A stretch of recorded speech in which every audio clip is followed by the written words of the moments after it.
This is a strange little town. Before dark, everyone must return home. Every household hangs strange stones. The sheriff also constantly patrols, making sure people cover all their windows. Such days had passed safely for 96 days. Little did they know, tonight, this number would be broken. Because the man was drunk, the tavern owner had no choice but to lock the doors and windows and let the man stay overnight. While the man's wife was anxiously waiting at home at this moment, night had fallen. She had to close the door. What was wrong with this town? The girl had just finished praying when she heard knocking on the window. Grandma's voice came from outside, but this was the second floor. The girl knew she shouldn't respond, but under the voice's temptation, she pulled open the curtains. A familiar face appeared before her eyes. Mom asked what she was doing. The girl said she was chatting with Grandma. Mom told the girl not to open the window, but the old woman put on a pitiful expression.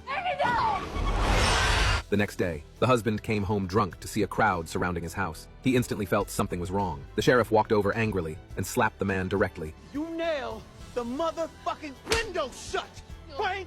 Right? After speaking, the sheriff dragged the man upstairs, only to see his wife and daughter's bodies. The man knelt on the ground, in guilt, but all of this was too late. He had to take responsibility for his foolish actions. The reason the sheriff hated the man so much was not only because he caused the death of his own wife and daughter, but also because he harmed others. Because once someone dies in the town, new people would mistakenly enter, and their safety would be broken. Sure enough, on the day of the funeral, an RV drove here. They were blocked by a large tree. While they were observing, a flock of crows appeared. They circled in the air, crying incessantly. The family was so scared, they could only take a detour, then accidentally stumbled into the town. The townspeople looked at them in horror. The man wanted to ask for directions, but no one responded to him. Only the sheriff gave him directions. After the man left, his expression looked extremely grave. Soon, something eerie happened. No matter how the man drove, they could never leave this town, watching them constantly circle around the town. The sheriff seemed to have known all along. The reason he didn't tell the man was to help them adapt to town life faster, so they could survive the nights. However, an accident occurred at this moment. The RV flipped directly into the woods. The whole family was trapped inside the vehicle. Meanwhile, the sheriff was still preparing roadblocks. But the man's family never returned. Seeing that it was about to get dark, he had to take people to search. When he saw the man trapped in the car, he immediately began rescue operations. Soon, 3 people were rescued.